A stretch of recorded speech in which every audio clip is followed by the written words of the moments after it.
السلام علیکم۔ تو کیا ہوا اگر گناہ گار ہو اس کے غفور و رحیم ہونے پر یقین ہے نا؟ تو کیا ہوا اگر آزمائش میں ہو اس کی مصلحتوں پہ تو یقین ہے نا؟ تو کیا ہوا اگر منزل سے دور ہو اس کے راستے بنانے پہ یقین ہے نا؟ تو کیا ہوا اگر مصائب میں گھرے ہوئے ہو اس کے مسبب الاسباب ہونے پہ یقین ہے نا؟ تو کیا ہوا اگر آنکھوں میں آنسو لیے ہوئے ہو ان اللہ مع الصابرین پہ تو یقین ہے نا؟ تو کیا ہوا اگر پریشانی نے آ لیا ہے فإن مع العسر یسرا پر تو یقین ہے نا؟ تمہارا بے چین ہونا تکلیف دہ ہو سکتا ہے مگر وہ تمہارے آنسوؤں سے بے خبر کب ہے۔ تمہارا ضبط ٹوٹ کے بکھر سکتا ہے مگر وہ تمہارے صبر سے نا واقف کب ہے۔ تمہاری دعائیں اس کے ایک کن کی محتاج ہیں، اس کے کن میں دیر ہو سکتی ہے، اندھیر کب ہے۔ اس نے خود ہی تو مانگنا سکھایا ہے، پھر قبولیت ہو ہی جانی ہے، انکاری کب ہے۔ اس نے خود دکھایا ہے خود تک آنے کا راستہ، کھٹن ضرور ہے مگر منزل سے دوری کب ہے۔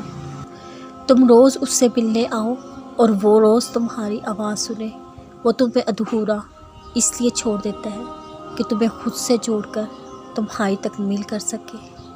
کیوں مایوس ہو، ٹوٹ چکے ہو، امید ختم ہو رہی ہے، دعاؤں پر سے یقین کم ہوتا جا رہا ہے۔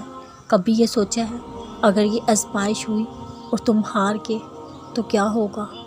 تم نے ہمیشہ سب کو کہا ہے کہ مجھے اپنے رب پر یقین ہے، اب اگر اس آزمائش میں شیطان کی مان کر اپنے رب کو ناراض کر دیا تو کیا ہوگا؟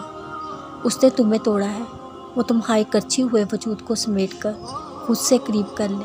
اب اگر تم نے حالات سے دل برداشتہ ہو کر اسی کو چھوڑ کر خود پر ظلم کر لیا تو کیا ہوگا؟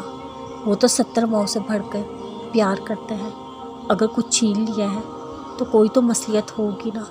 اب اگر تم نے اس کی مصلحت سے انکاری کر کے اس کے پیار کو ٹھکرا دیا تو کیا ہوگا؟ اس نے تو دنیا کو ایک آزمائش کے طور پر تمہارے سامنے رکھا تھا اور تم بھی کل نفس ذائقۃ الموت پر ایمان لے آئے تھے۔ اب اگر دنیا کی خواہشات کے پیچھے آخرت کو برباد کر لیا تو کیا ہوگا؟